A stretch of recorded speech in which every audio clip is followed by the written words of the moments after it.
Welcome to Out Dance Project. I'm Elliot. And I'm Sophie. Hi, welcome. We're the lead artists for this project, which really means that we have gotten really creative about making friends during COVID. We're so grateful that you're joining us tonight to witness this collection of rural LGBTQ plus stories and dances from across Oregon, writers, performers, and collaborators from Burns to Coos Bay, Enterprise to Tequilma. This is a special show to us because this is our hometown show. So I'm a little extra nervous. A little orientation. Below the screen that you're viewing us on, you'll find the chat. In order to access the chat, you'll need to input your name. You're going to want to do that if you haven't already, as we'll be dropping links in there throughout the night. Introduce yourself. Let us know where you're joining from. We recommend that you view the show in full screen, and you can set that up by clicking the little icon that's the 4 arrows pointing out. I think I'm pointing at it right now. Just be aware that when you are in full screen mode, you won't be able to see the chat. So you might have to navigate between those two during the show to see people's comments and access links. Next to the full screen icon, there's a series of lines of increasing size. That's your volume control. If you select the smaller line, it'll get quieter, etc.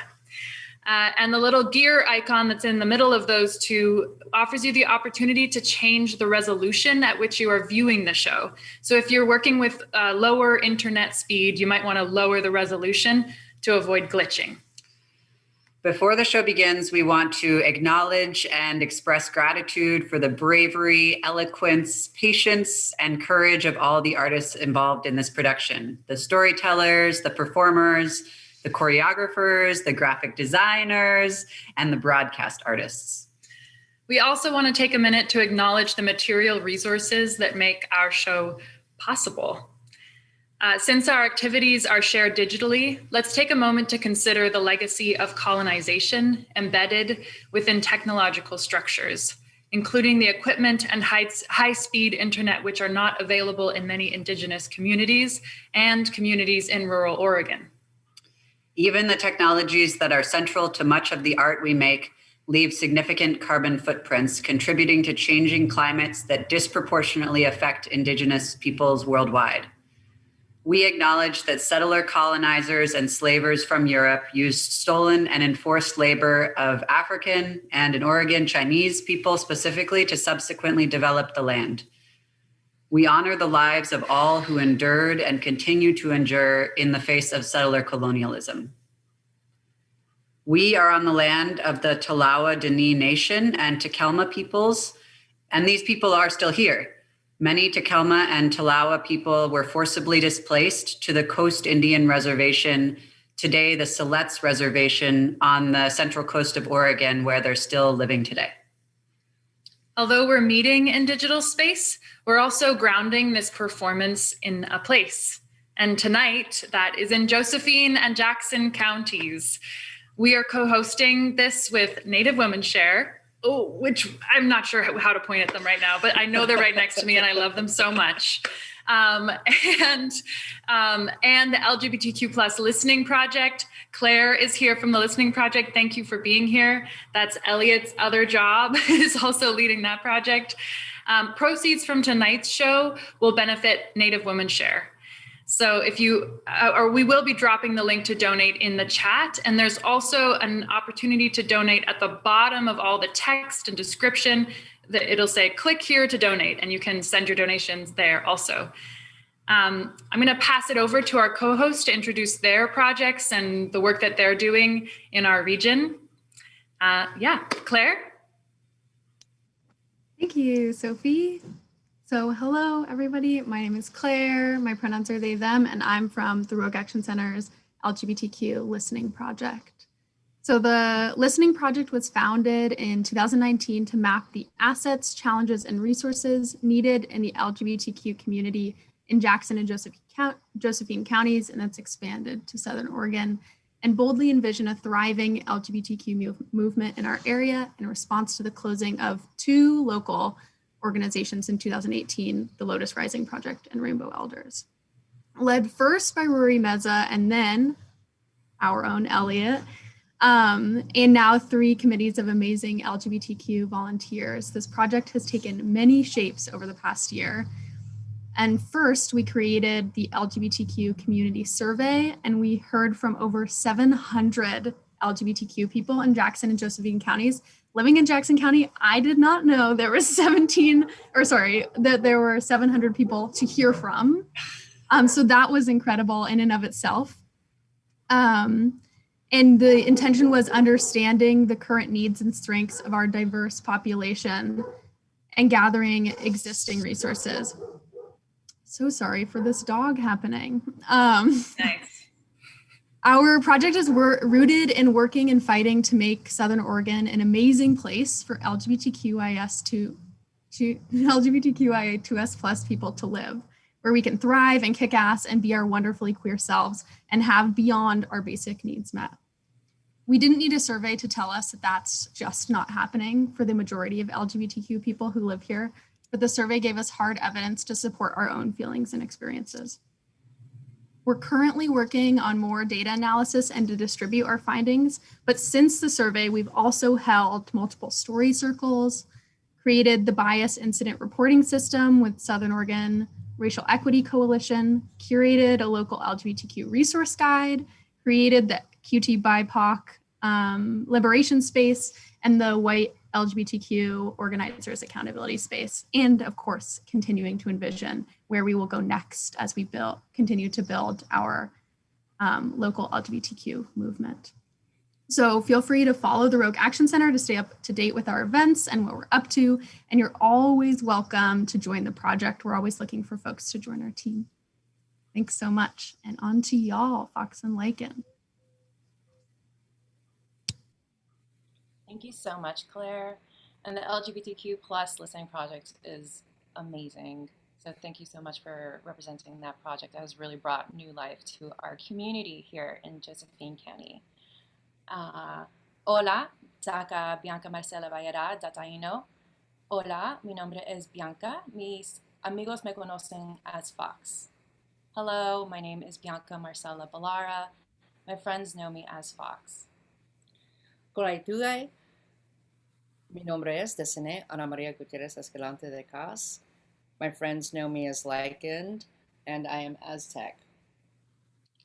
We are currently a Taino and Aztec couple living here, lovingly stewarding our relations land at the Kilma tribe here in Murphy, Oregon. We are here representing NativeWomanShare, which is an Indigenous, Black, and POC landscape held by women and Two-Spirit for community healing, land healing, art, and culture. Originally named WomanShare, this radical and amazing 23-acre land project has held safe haven for lesbian women in the woods of Southern Oregon from the 1970s to recent day.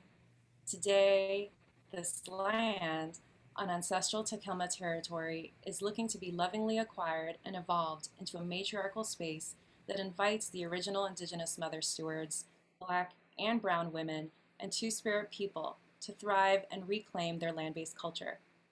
Together, the current WomanShare owners of 40 plus years and the new incoming stewards see this as a chance for beauty, justice, and reparations in action.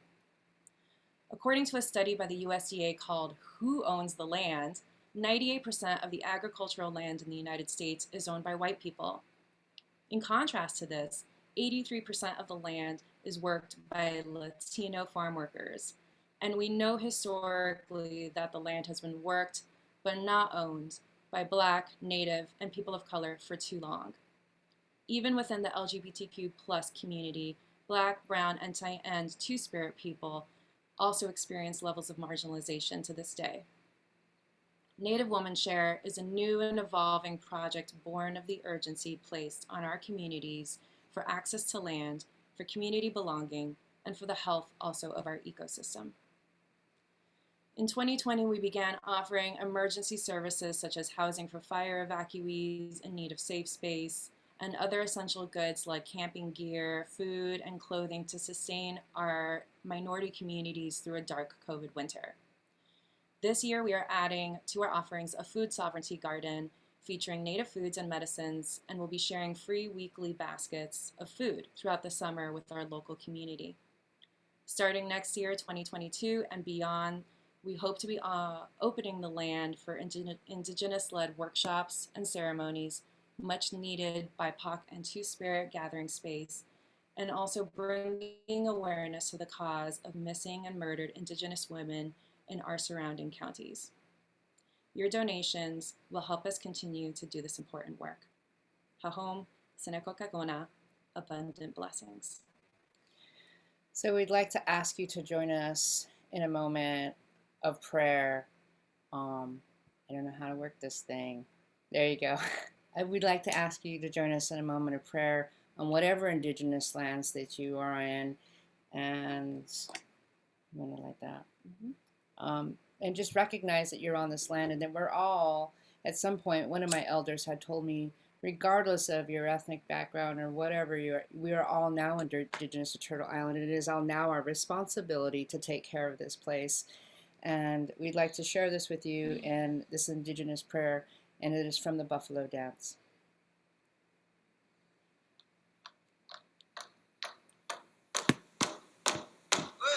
Bonjour, Anin, Nigani Akinini, Nishnikas, can you do them? Mejan Shinabe, Hibachige, Ugiwa Mandan Nongum, Ejuebak, E Wanishing, Abimatis, Ugiwa Mandan, Ewian Sekaki, Mida Shapi, Kikituak, Anishinabe, Manitoga, Bagitinawan, Chibayak, Chibinishtawa, Chibikanama Gewat, Chibijinchkawat, Anishinabe. Pigodashan Shinabe Gewin, Chideboitang Aning Gewin Ejiminico is it? Janamiat, Janimet, Jabajitut, Pagania, Mieja, Ke Zonganinik, Wajichakia. Babajituk away Nagamonan, Eje Namiaik, Eje Nimiek, Kichimi Wetch.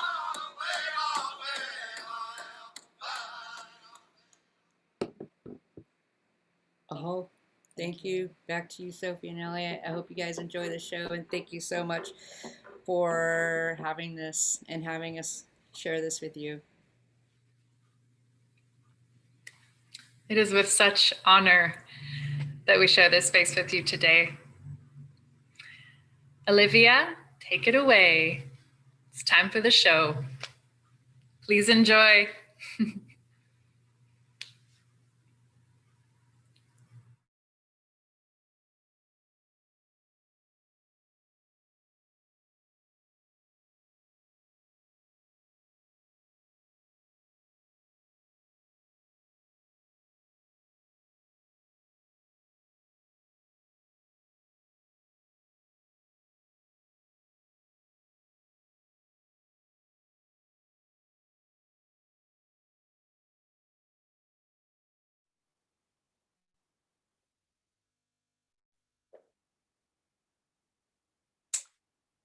Good evening.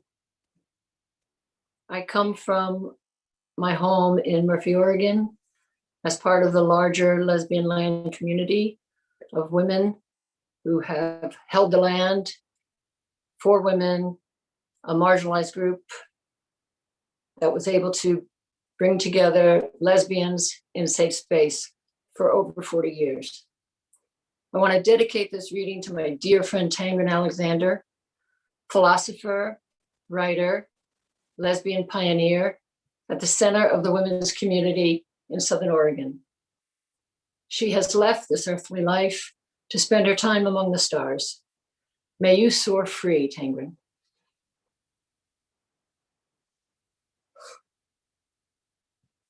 What's it like to reach a time in life when you look to the future and understand that yours might be a solitary one, that the time of love and romance is over? At 55 years of age, I understood this. At the time, I was living in a one-room cabin deep in the woods. Ancient trees swept the sky, and a large meadow provided scurrying animals cover from the night owls who flew over.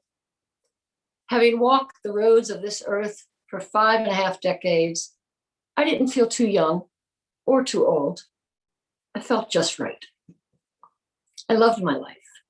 I looked forward to planting seeds in the rich spring soil. I gathered luscious bouquets of flowers from the garden to bring beauty to my home in summer's heat. And bowing to autumn's demands, I gathered wood and turned the fruits of summer into winter stores. In this way, I marked the seasons, which gave my life meaning. When the days grew shorter and the snow began to fall, I would sit contented in front of my fire, knowing I had everything I needed: food, shelter, and warmth. But there were those nights when the dark came early and the hours grew long that I had to admit to myself, I was lonely. For all the books and DVDs and music I owned, for all the friends I could call and visits to the city an hour away, they were no replacement for that special someone, for touch that brought on the heat of desire, for the taste of a kiss, and the sensation of warming my belly against a lover's back as I slept. I didn't want to kid myself. I had lived through the pain of my heart breaking into pieces as I watched a beloved walk away, more than once. The years had sanded down the edges of those past hurts, but was I ready to try again? You can have all the fantasies you want, I scolded myself, but where are you going to find the next Ms. Wonderful sequestered in these woods? Still, it was fun to dream, and often I'd catch myself imagining someone coming up the path, stepping through the door, wearing a smile that would make my heart flutter. But the reality was that most of the women in the area were already coupled or close friends who I cared for, had fun with, and leaned on for support, but who I didn't think fit into the category of a possible new love. I reminded myself that I could continue to have a fulfilling life as a single woman. I pushed away my yearning and I looked towards spring. And then I saw her standing there. We had both come to a party given by a mutual friend. I drifted into the kitchen to see what was cooking. She stood talking to someone I knew. She wasn't a stranger, far from it. I had known her for over 25 years, both of us being part of the larger lesbian land community that stretches from Ashland to Portland. She lived far to the south and had been perennially coupled. But recent gossip had it that for the first time in a long time, she wasn't with anyone. She was a small, strong, attractive butch. And as I listened to the conversation, I learned that she was really funny. I stood to the side for a few more minutes when a sudden realization brought me up short. She's single, my mind proclaimed. Like being pierced with Cupid's proverbial arrow, a rush of feeling almost knocked me over. My face flushed and I felt embarrassed, scared that she might have read my mind. I couldn't think of a thing to say, but in that moment, I was smitten. It was a wild romance. Emails started flying back and forth, subtle flirtations, and then not so subtle, written late at night. Daily phone calls followed. The heat between us made us want to spend as much time together as possible. And so we took turns driving the freeway to breach the physical distance between our homes. It made for a lot of driving. That's when the songs appeared. She gifted me with a playlist of her favorites, and the lyrics seemed to match perfectly the story unfolding between us. It became a soundtrack to our love story.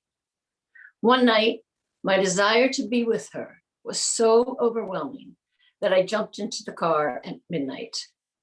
Lucinda Williams accompanied me singing. I drove my car in the middle of the night. I just wanted to see you so bad. The road was dark, but the stars were bright. I just wanted to see you so bad. I climbed mountains and plummeted through canyons to appear unannounced on her doorstep. I just wanted to see you so bad. Her favorite song, Katie Tunstall's Suddenly I See, made me giddy at the thought that she might perceive me in such a way. You can see she's a beautiful girl, she's a beautiful girl. And everything around her is a silver pool of light. But the song that told the fullest story, which reflected most accurately how we each felt, was The Kiss That Counted by Katie Curtis. Both of us were scared, having been hurt by love before. I shut my windows and my eyes. I put on my headphones and I stayed inside. But all these love songs pouring through my veins carried you to me. The first night we slept together, after waiting for lots of weeks, she turned to me and said, "We just changed the course of our lives. There was no turning back. I tried to warn you that this would be the kiss that counted, the one that mattered. My life before me, undone. My life was being undone. Living apart was not a long-term option, as neither of us wanted to spend our days and nights apart, yearning for one another. So I made the decision to say goodbye to my house in the woods and make a new life on the top of a mountain with her. This would be the kiss that counted, the one that shattered my defenses, bringing me emotion and devotion, which it has and which it will for many years to come.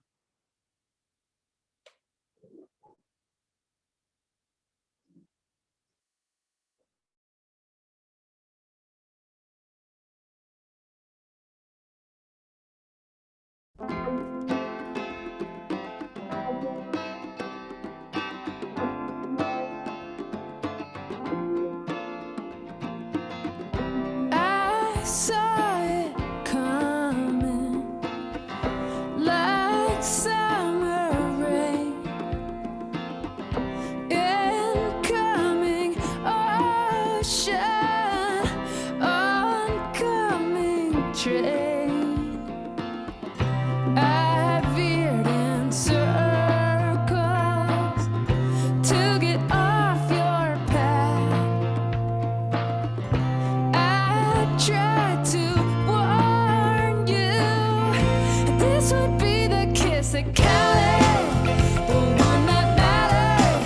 My life before me, undone.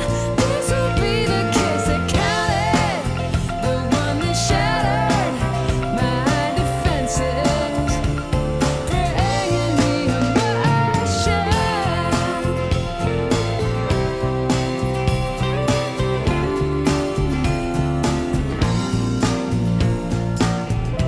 I shed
Hi, my name is Mizu Deserto, and I am honored to be reading the story tonight from Bridget Extraordinaire of Rocket Man, which is a story that I relate to myself in many ways.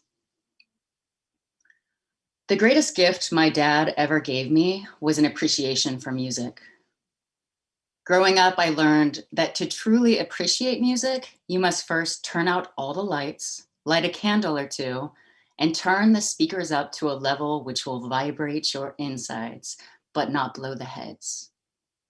I later learned that my dad's secret ingredient to this equation was a little weed, just to get the vibes right.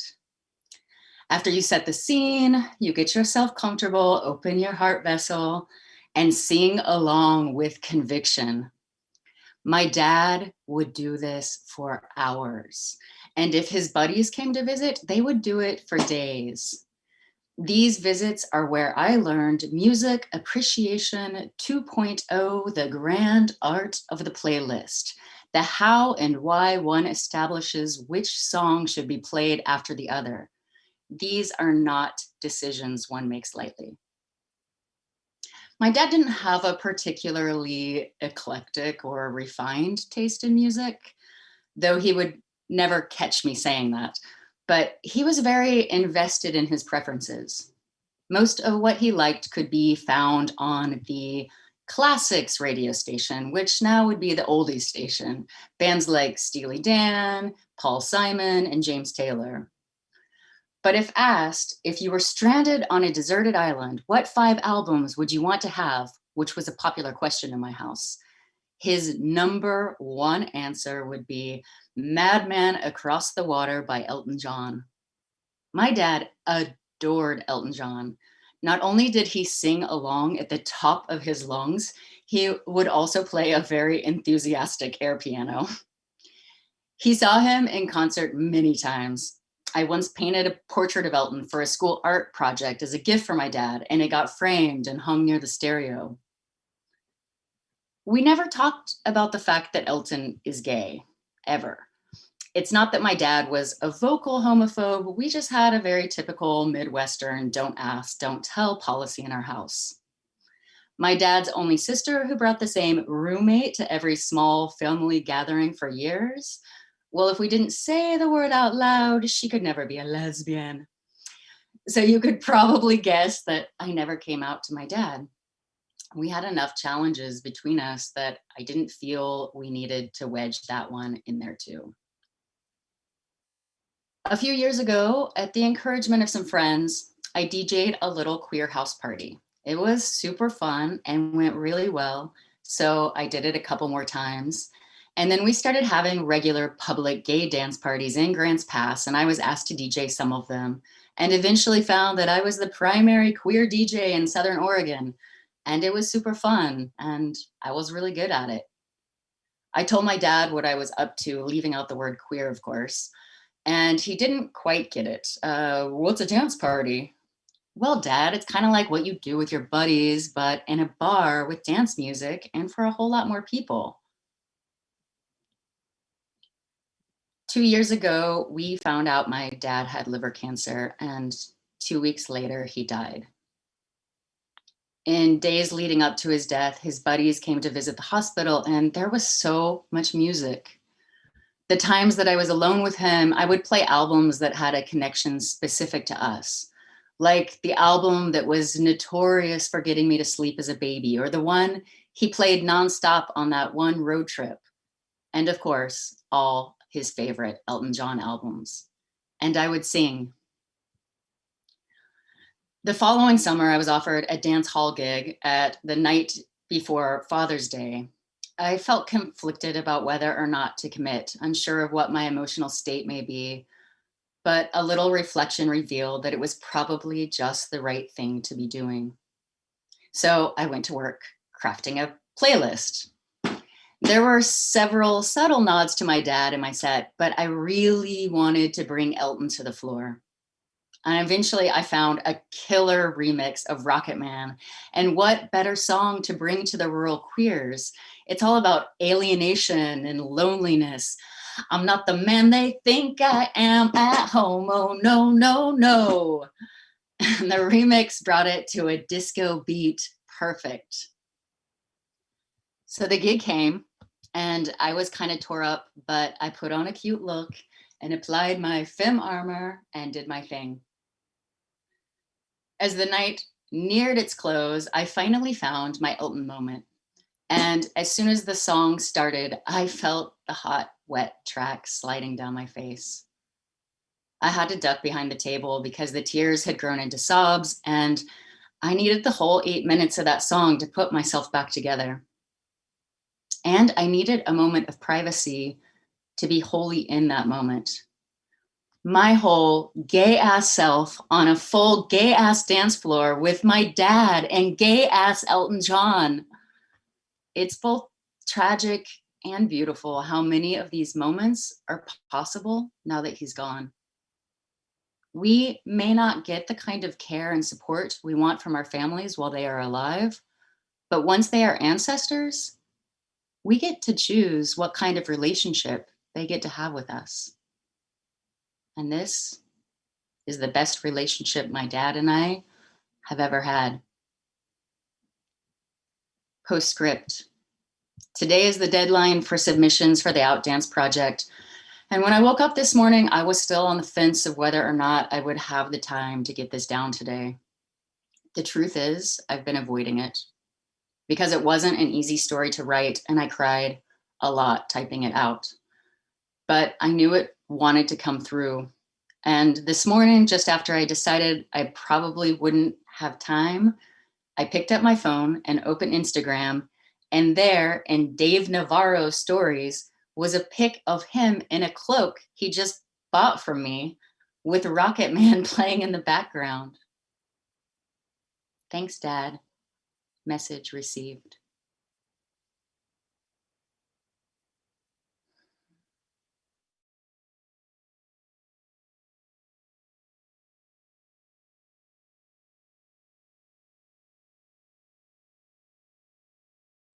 She packed my bags last night, pre-flight, 0 hour, 9 a.m.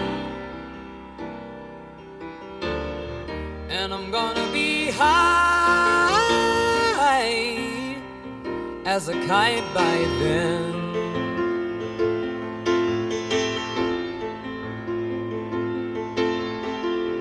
I miss the earth so much, I miss my wife. It's lonely out in space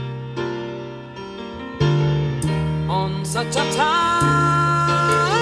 timeless flight.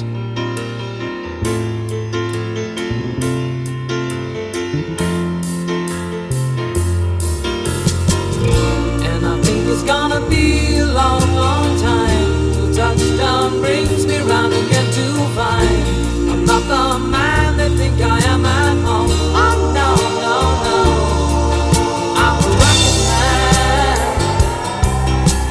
rocket man, burning out his fuse out there alone.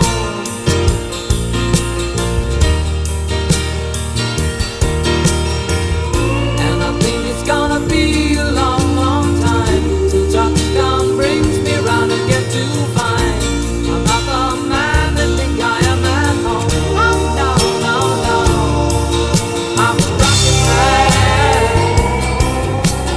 rocket man, burning out his fuse out there alone.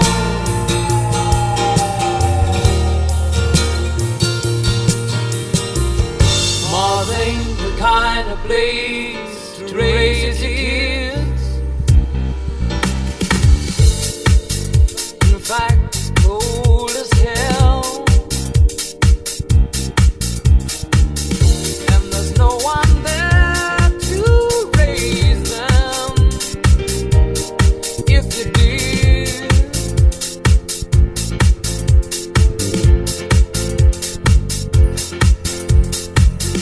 and all the science I don't understand.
I'll never forget that concert. It was June of 2018, Pride Month, and the year my favorite artist of all time, Janelle Monáe, released her Dirty Computer album and came out as pansexual. I still have the issue of Rolling Stones with that interview and her incredible presence on the cover. This album and its accompanying video features so many powerful images of queer, Black love and joy and togetherness in a way that's not often shown. It was one of the first few times I, a queer, Black non-binary femme, truly felt seen. So when she announced that Portland was a stop on her tour, I snatched up tickets immediately. I'd been living in Portland for 2 years at the time, newly out, and still struggling to find community in a city that touts progressive ideology, but often falls short of demonstrative support of QT BIPOC people. But I knew that finding others in the QT BIPOC community would not be a problem at a Janelle Monáe concert. And I wanted to make sure that my fellow Black and queer fan droids were front and center to celebrate our queen. The show is outdoors and first come, first served seating at the Edgefield Hotel. I had to be the first in line, so I booked a room the night before and marched out to the start of the line at 5 a.m. I blasted on social media my Prime Q status and shared that any Black or QT BIPOC people who saw me could leave their blankets with me, and I would save a spot for them at the front of the venue once the doors opened. My friends and I ended up with a few dozen blankets to lay out and cultivate an unofficial QT BIPOC space. Now, I know some people may consider this not fair, but I consider it reparations. Black and brown queer people spend so much time being overlooked, underestimated, and marginalized. This was our chance to take up some real space and celebrate an artist who is unapologetically Black and queer. The concert was incredible. We never stopped dancing. I sang along with almost every song. People everywhere were jumping and screaming and smiling and singing with pride flags waving. I felt at home. And as the concert came to a close, there was still one more song from her album that Janelle Monáe had yet to perform. It's the final song of the album, titled Americans. It's a poppy, upbeat jam that embodies the spirit of a patriotic ode, contrasted with lyrics that outline the patriarchal imbalances of this country. 79 cents to your dollar, all that bullshit from white collars. You see my color before my vision. Sometimes I wonder if you will fly, would it help you make a better decision? The opening choral lines began as Janelle Monáe confirmed this to be her final song. I scooted up as close to the stage as possible with the bisexual pride flag in my hand, simply enjoying the song and wishing the concert to go on forever. I was absolutely shocked when my idol came over and took the flag out of my hand and waved it on stage during her final performance. It was one of the most memorable moments of my life. Picture it. I grew up in Grants Pass, a town littered with empty patriotism where you're more likely to see a Blue Lives Matter flag than a pride flag. I rarely saw other people who looked like me and was often told both explicitly and through implicit pressures that it wasn't okay to be who I was. I've never truly felt safe in my hometown. So to see a queer Black artist wave a symbol of love and openness while singing about being an American was overwhelmingly inspiring in a way that I can't fully put into words, especially in a space where I was surrounded by more melanated queer people than I had ever been around in my life. I've since moved back to my hometown, and while so much has changed in my life and in the world, that song remains a source of pride and joy and power for me.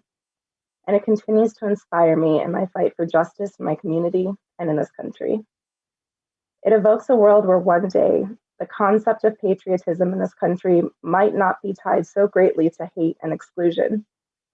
It takes me to a place of hope, even when I'm at my most cynical. Since being back in Grants Pass and out and proud, I've found that its powerful message, enveloped in surface level patriotism, has also provided an ironic protection when I played in my car with the windows down. It's one of the few times I actually feel safe in my hometown. as it reminds me that it is okay to be who I am and to unapologetically take up as much space as I'd like.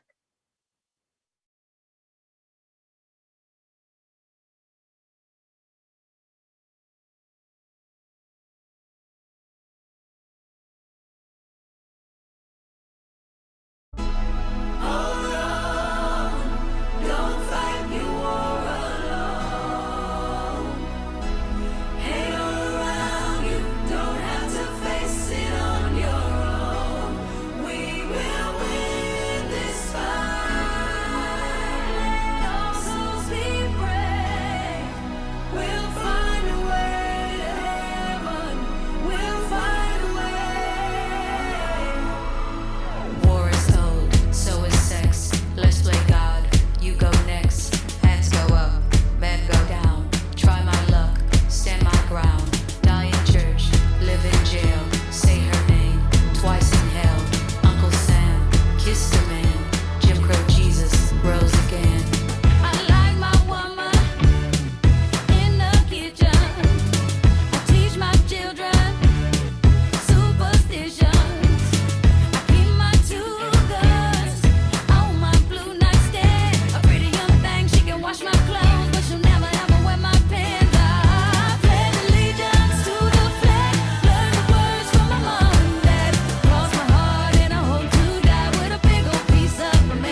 Fairy tales usually start with once upon a time, and this is certainly a fairy tale, but I'd like to call it something different, the beginning of remembering.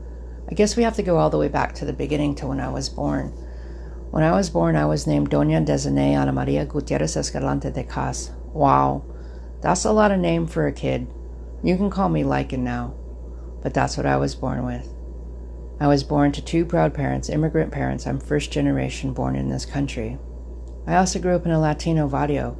And Latino barrios are amazing places. Lots of family, lots of music, lots of food. But there's also a lot of other things in the barrios that don't exist in other places. Sure, there's a lot of different places that are unsafe, but in the barrios, it can be scary, especially if you're not from there. But I was from there, so it was okay, I guess. I lived with iron bars on my doors and windows, car alarms, gang violence, drive-by shootings, you name it. It was a violent place to grow up as a kid, but I didn't know anything different. It's not the life that I live now here in rural Southern Oregon. The violence was as common as the leaves falling from the trees in the fall here, or the rain falling on your roof so gently. You just lived with it. It was normal. But at some point, I didn't want to live that life anymore. And I also knew as I grew up and got older that I was going to school that there was white kids, and I wanted to be them. I wanted to be the Britneys and the Kellys and the Megans. I didn't want to be who I was. So I got out and I left, and I got as far away from that place as I could. And I came to Oregon. I lived in Portland for a while, but it still wasn't what I was looking for. I wanted freedom. I wanted to hear the rain like I'd never heard it before when I lived in the city, in the barrio. I wanted to breathe the fresh air and look at the stars like I never did in the city of the barrio. So I moved out here to rural Southern Oregon, and at some point, I got discouraged. I was like, I'm alone, because I started to notice that I was the only one. And also being two-spirit, a lot of people can identify with that. Sometimes you feel like you're the only one, and it's a secret that you had to hide. And that's definitely how I felt when I was living out here in rural Southern Oregon. My heritage, my culture, my language, my native tongue was not something that you talked about, especially not out here, especially in prominently white communities, and even in the LGBT community. And then one day, that all changed, and it all changed for the better. And I guess there was a plan to this journey into this fairy tale. I met this amazing, smart, beautiful, charismatic creature. She's now my partner, but we'll get to that in a minute. In the beginning, we were just friends.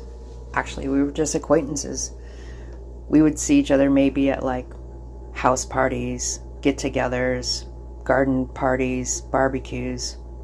And one day she hit me up and asked me to play her a Latin playlist for her birthday party. And I was like, are you sure that's going to be okay? And people aren't going to get offended if we play this kind of music? She was like, I don't care. It's my birthday. I want to hear this kind of music, and I know you got it. Well, little did she know, I had tried to so far remove myself from my culture, my heritage, my people. I didn't. So I had to dig hard that day for her birthday. But I did it, and I made an amazing playlist. And on that playlist was a song called Despacito. If you don't know what the word Despacito means, it means to go slow. Fast forwarding, time goes by, and this acquaintance now becomes a good friend. We spend a lot of time together, talking, hanging out, just doing the things that friends do, going to lunch, going to events, going to the movies. We spent more time together. We went out, did friend things. But then something happened. We began to talk. It was almost like our secret club between her and I. We were able to talk about what it was like to be firstborn in this country. We began to talk about what it was like to have another language. And we began to speak to each other in our native tongues. We began to talk about our parents, the similarities. Her being Cubana, my family being from Mexico, her being Taino, me being Aztec.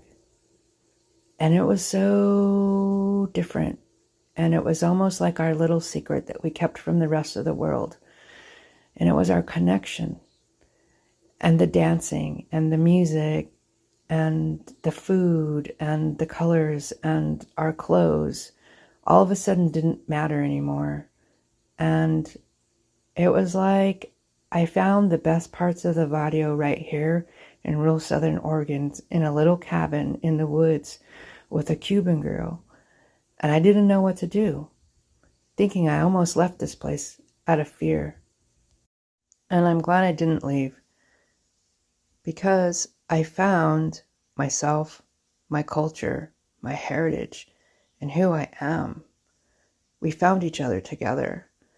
And now we live together still here in the woods in rural Southern Oregon, in a little cabin in the woods, listening to the rain and the leaves, and celebrating who we are and taking the best parts of the video and spreading it through this place and sharing it with others.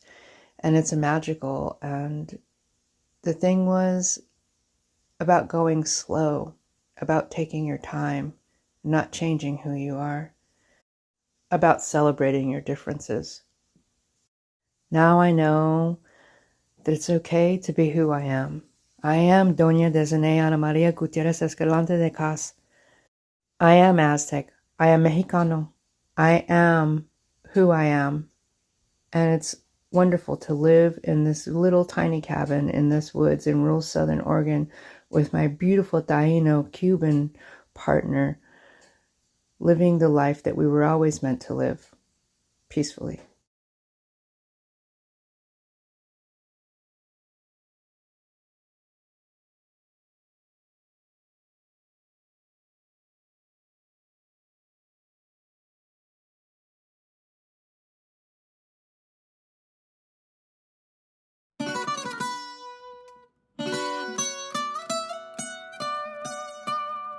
Ay.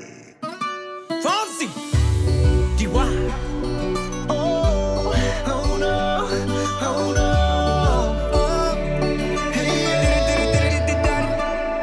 Go. Sí, sabes que ya llevo un rato mirándote. Tengo que bailar contigo hoy. Chihuahua. Vi que tu mirada ya estaba llamándome. Muéstrame el camino que yo voy. Oh, tú eres el imán y yo soy el metal. Me voy acercando y voy armando el plan. Solo con pensarlo se acelera el pulso.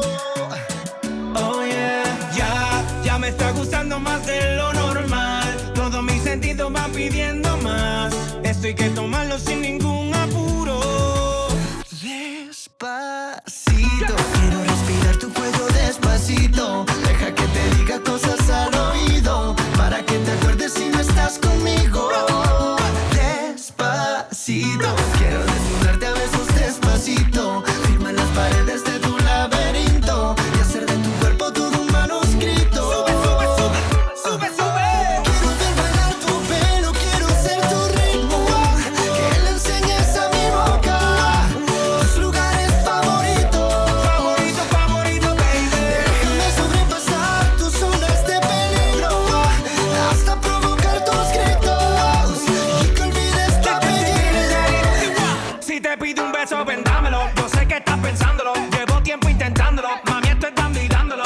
Sabe que tu corazón conmigo te hace bam bam. Sabe que esa beba está buscando de mi bam bam. Me pruebas de mi boca para ver cómo te sabe. Quiero ver cuánto amor a ti te cabe. Yo no tengo prisa, yo me quiero dar el viaje. Empezamos lento, después salvaje. Pasito a pasito, suave, suavecito. Nos vamos pegando poquito a poquito. Cuando tú me besas con esa destreza, veo que eres malicia con delicadeza. Pasito a pasito, suave, suavecito. Nos vamos pegando poquito a poquito. Y es que esa belleza es un rompecabezas, pero para montarlo aquí tengo la pieza. Despacito, quiero respirar tu cuello despacito. Deja que te diga cosas al oído, para que te acuerdes si no estás conmigo.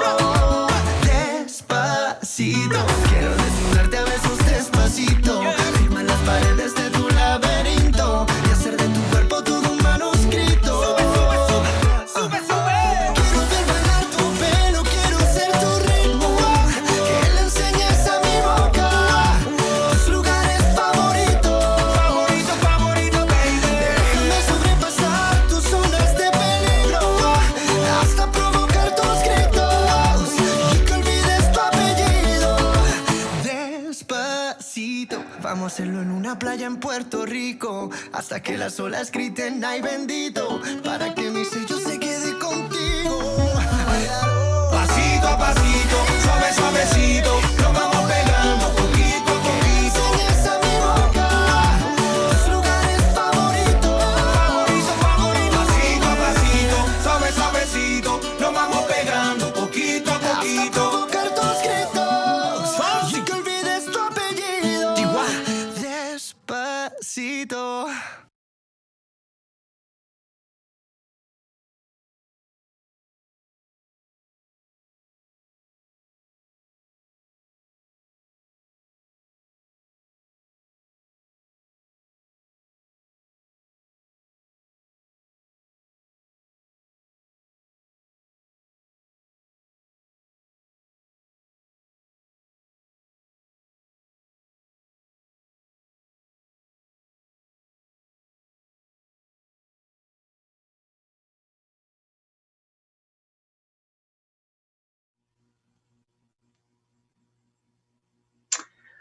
I am sharing my story from the Wallowa Valley, land which was never ceded by the Walwama bands of the Nez Perce, and land which is the traditional territory of the Nez Perce, Cayuse, Walla Walla, and Umatilla nations.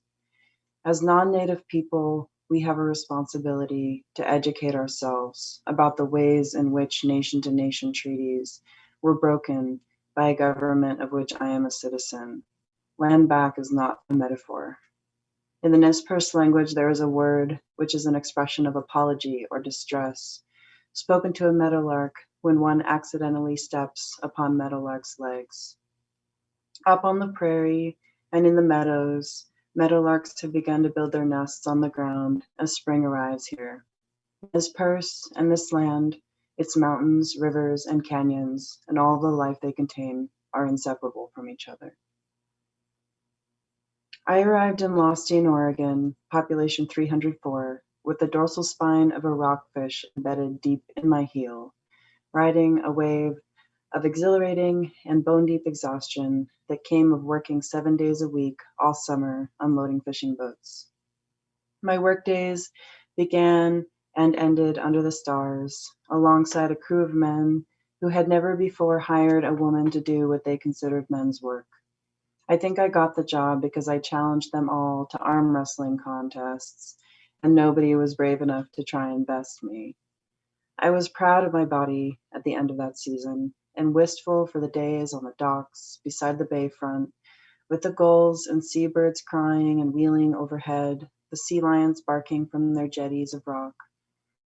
I might have coast for Chinook salmon, coho salmon, bluefin tuna, Pacific mackerel, black cod, lingcod, hake, rockfish, and skates from the ocean onto the concrete slab of the fish plant, like a boatman on the river Styx.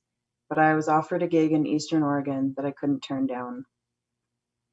Eventually, the fish spine would be extracted from my heel by the local doctor of Wallowa County, who still made house calls and often accepted a gin and tonic or two as payment for his cures. So come October of 2014, I learned to drive a stick shift in my newly purchased $500 Kia Rio while traveling as far north and east as a person can travel and still be in Oregon, to begin an apprenticeship with a woodcarver. He builds, as he calls them, unlikely objects, such as walrus busts for mounting on the dining room wall, rearing mermaid horses, racing carrot boxcars, seesaws with pigs for seats, and small, elaborately carved carts, which can be pulled by any miniature pony who is willing. The previous spring, he and his wife purchased a dilapidated turn-of-the-20th century farmhouse, which required massive renovations. They put out the call for help. So I became the woodcarver's apprentice, and herein begins a story which I am coming to love to tell. I learned from the commercial beekeepers who deliver several thousand hives to this place every April that Wallowa County is known as the High Country. The valley floor is lent an air of being tucked away by the Wallowa Mountains, ancient islands who take on a mantle of snow during the long winter months. Out of these mountains and into the lush river bottoms of the valley flow the Wallowa, Lostine, and Minam rivers, as well as innumerable important creeks. Salmon still run all the way from the ocean to the headwaters of the Lostine to spawn where they were born. The Blues, to the east, are an older range, eroded by millennia. They usher the weather into this county.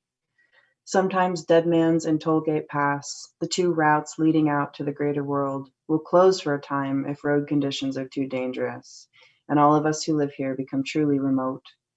To the east are the vast canyon lands laid over by layer upon layer of basalt flows, which have since been carved by the Snake River into the deepest gorge on the continent. To the north is the bleak but stunning bunchgrass prairie, where elk herds and wolf packs keep each other occupied. Snowy owls, tundra swans, and gyrfalcons take respite from the Arctic winter on this prairie. The land is littered with the ghosts of old farmhouses up there, from which children would ride horseback to school. There are places, too, where the dugout floors of summertime pit houses, constructed by bands of the Nez Perce tribe, can still be seen carved out of the earth. June is the time for wildflowers, when the colors bring the wild bees into a state of frenzy for nectar and pollen. By November, the woodcarver's daughter, who from here on out we will call the mysterious bookbinder, had arrived to help with the house as well. She is a person with the thickest, longest hennaed braid I have ever seen. She was raised in an old cheese factory where her father was carving a carousel at the time, and later on a trout farm up the Lostine River. Once, as a baby, she traveled to a hunting camp in the mountains, wrapped in a cradleboard, where her mother was working as the cook. She bathed in bear fat and used to believe every TV show was a cooking show. Her companion is a small golden rabbit. Despite having been relegated to what would become the second-floor bathroom upon her arrival, she turned the space into a nest of silks, comforters, old books, and steaming mugs of tea. Once, at the end of October, I asked her why the cows had been mooing night after night, and she explained that the calves were weaned from their mothers at this time of year. I was beginning to learn the rhythms of this rural land and its inhabitants. Some nights we'd walk down the gravel road to the neighbors for parties or potlucks, and I have never seen so many stars. That first year, I thought I would be learning all sorts of woodworking skills. To begin with, though, we mostly smashed things up and ripped them apart, tearing out lath and plaster walls, ceilings, bathrooms, kitchens, and old narrow hallways. In the joist bays of the morning parlor were two pack rat nests, one full of desiccated vegetables and the other stuffed with old newspaper clippings that had probably been stolen by the rat from a child's bedroom. One clipping was a carefully cut out print of a rhinoceros, rendered by an artist who clearly had never seen a rhinoceros in their life. Another task I volunteered for that is particularly worth mentioning is the week I spent attempting to extract bat urine stalactites from the rafters of the attic, where a maternal nesting colony of little brown bats had resided for decades before being evicted by these new unaccommodating landlords. I finally gave up when even an axe would not break some of the hardest crystallized pea adhered to the centenarian boards. After a day wearing hazmat suits to shimmy under the house and install heating ducts while avoiding the skunk nest under the porch, we all took long showers in the clawfoot tubs and got spiffed up for the square dance in town. I remember donning a thrift store treasure, this handmade, green as grass stunner of a skirt with a choo-choo train embroidered around the hem, appliqued mice drifting in the air above, and a water tower for a pocket. I imagine that whoever sewed it was a 6.5-foot tall preschool art teacher. Since the very beginning, since I was a shirtless kid in pink cotton shorts and sandals, planting tomatoes and cucumbers with my dad in the springtime, I have been confused by gender. And since I began to understand that we all get assignments at birth, I have attempted to undermine the one I got. I remember being mistaken for a boy for the first time by an old man in a trucker's hat at the registration table of a local fishing derby. He said, "What's your name, young man?" And after the briefest moment of indignation, my body was flooded with a euphoric relief. He had recognized me. Wearing that long skirt hiked halfway up my abdomen was a new thread being woven into my own narrative. The truth is, I am both. I am masculine and I am feminine in equal measure. Before leaving, the woodcarver suggested we let off some steam from the long dusty day by shooting the broken toilet we had removed and tossed in the yard. We took turns with the shotgun, and I hit it right in the bowl so that it tipped over at a comically slow speed and fell to the ground. I posed beside it in my long green skirt for a photo, the way gross macho hunters will pose beside animals they've killed. It felt good to tease these unadmirable men, having recognized in myself that I hope to do better, be kinder, and be gentler than them. Now, 6 years on since the evening I practiced using a rifle by taking target practice at a toilet, my relationship to my queer identity has grown inextricably into the stories of this place where I live. This week, my friend, the rock enthusiast, and my collaborator in art and poetry hiked with me down into the bottom of the Snake River Canyon. We slept on a bluff of basalt beside a hackberry tree while the river muscled past us all night long. We cupped our hands around our mouths and yelped into the night. Our cries echoed off the canyon walls, and the wind took our laughter out over the water. We hiked out of this ancient magma chamber in the morning as clouds scudded fast across the sky and slanting light made the ridges glow as shadows moved along the greening slopes. We drove back out through layer upon layer of lava flow, and upon returning to the valley, I picked up my testosterone prescription from the pharmacy, and my friend sat beside me taking portraits as I measured my dose and injected it into my thigh. In just a few weeks, another dear friend, who we will affectionately and with the deepest admiration refer to as the conscientious taxidermist, will return from their winter sojourn in Los Angeles. We will walk through town in the sunshine, swinging our arms, being queer together, and laughing loud. My understanding of community has been changed to its very foundation through my relationship with this place. Time stretches ahead in beauty, containing all that remains to learn. For now, I know what a kingfisher sounds like when they are scolding, how to build a rock jack, how to chop firewood, how to hold a baby calf while she gets her immunizations, how to feel an exquisite lonesomeness in the context of my solitude, how to gallop on horse that bucks, that one must close every gate they open, that 2 cow elk in the middle of the winter, standing 50 yards away, is surely one of the most incredible sights I will be lucky enough to see in my whole life. How to put chains on my truck, how to build a staircase, how perfect it feels to sip on a lavender-flavored seltzer water from the general store while riding home on my bike after a spring thunderstorm.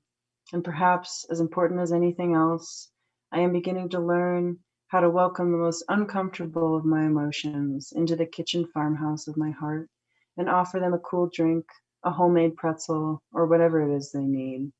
I am also learning how to feel easy with my soul again, to trust what it loves and allow its intermittent euphorias to ease my intermittent pains, like a western meadowlark using its song to break through the long frozen winter into the first moment of spring.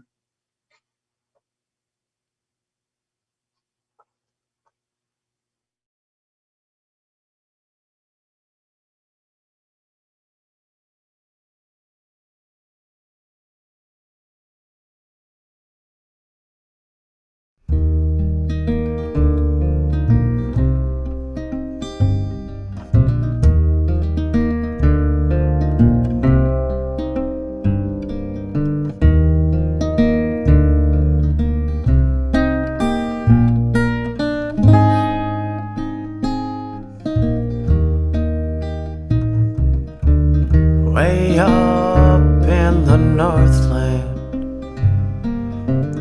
in the sweet, cold, and green, turns a mill in those roving blue hills where three rivers do meet.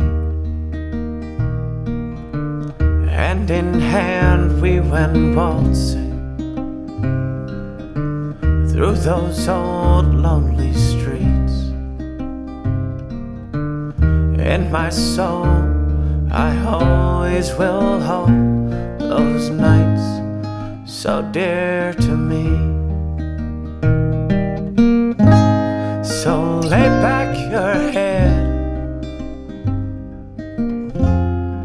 forget all your pain. The nightingale croons to the west and breaks free from her chains.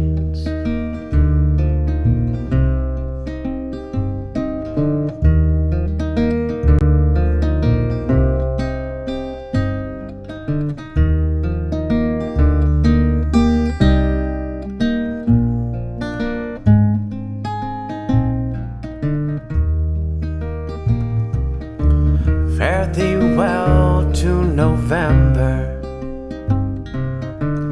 passing by like a dream. Double door with next year at your door when the slate is broken clean. I found peace through the darkness. It's so cold that it burns. Northern lights are dancing tonight to a tune I've never heard. So lay back your head, forget all your pain. The nightingale croons to the west and breaks free from her chains.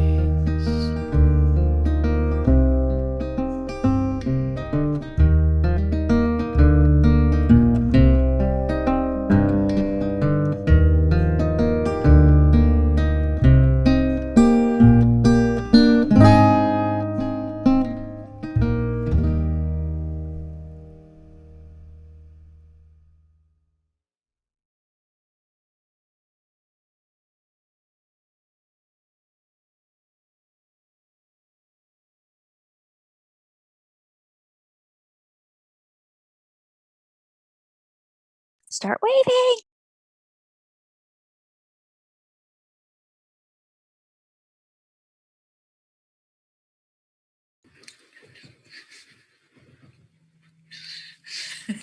I forgot we did a mute. We did it. We did it. We did it. Great job. Great job. Yay! That's our show! Yay! Oh my gosh! Yay! Thank you so much, everyone. Please join us in a round of applause.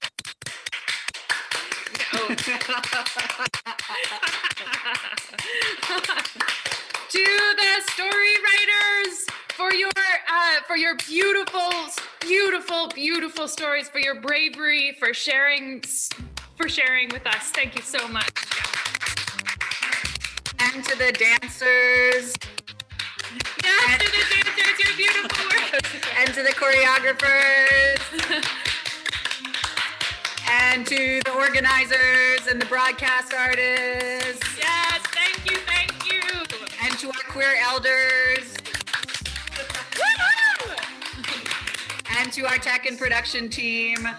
This show is being supported by an amazing crew of video broadcasting artists from LA to Portland, sometimes Seattle. Thank you. Thank you so much. And we're just gonna say a couple closing remarks. Thank you. As we kind of close out the show, thank you to this amazing team of people you see here who have all played such integral roles, and this isn't even the whole team. Yeah, if you feel inspired to share a story with us, I know that there are lots of amazing rural queers who are watching this right now. please visit our website, which is beyondboomandbust.com, where you will find a portal to submit your story.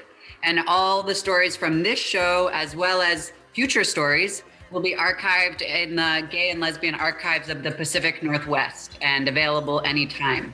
And if you haven't already and would like to, or if you feel inspired to donate more, we will drop the link to the donate link in the chat. And also it's down at the very bottom of the show description, the project description. Just click here to donate. And the proceeds that we receive tonight will benefit NativeWomanShare. Yay, NativeWomanShare! Thank you for your work. This show also would not be possible without the generous support of our funders, who are All Care Health, the Miller Foundation, the Alliance to Prevent Suicide through the Oregon Health Authority, the Josephine County Cultural Coalition. This project originated from a call for creative proposals to address LGBTQ suicide in rural communities. So thanks for taking a chance on us and believing in this.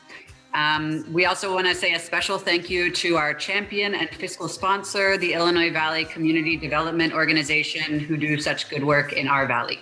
Thank you so much, IVCDO. And we are sharing some slides in the live stream with a few resources available to LGBTQ plus folks in Josephine and Jackson counties, as well as statewide and national resources. We will drop the link to PDFs of those resources in the chat for your own reference after the show. And also feel free to reach out to us directly if you want those resources sent to you, or if you miss them, don't hesitate to reach out. You can reach us through our website. That's www.beyondboomandbust.com. And our email is boomandbust.info@gmail.com. So feel free to reach out for those. Finally, this evening you saw set A. Please join us again for another set of 5 stories and dances, set B. Tomorrow is our closing day, and we will have set A at 1 p.m. and set B at 6 p.m. You can register for the show on our website, or you can just come back to this same link on HowlRound, where you're watching the show tonight, at the time of the show, and the shows will be archived to view afterwards. And thank you, HowlRound, for hosting us in this amazing digital theater commons, performance commons space, and for all your support in getting our show up and running. It means so much to get to share this on this platform. Oh yeah, you wanna go? I'll be, sure. Number 1, number 2. Please join us along with some of the artists from tonight's show and our Josephine and Jackson County co-hosts on Zoom for a facilitated dialogue after this. We're going to drop the link to that Zoom in the chat right now, and it'll take us,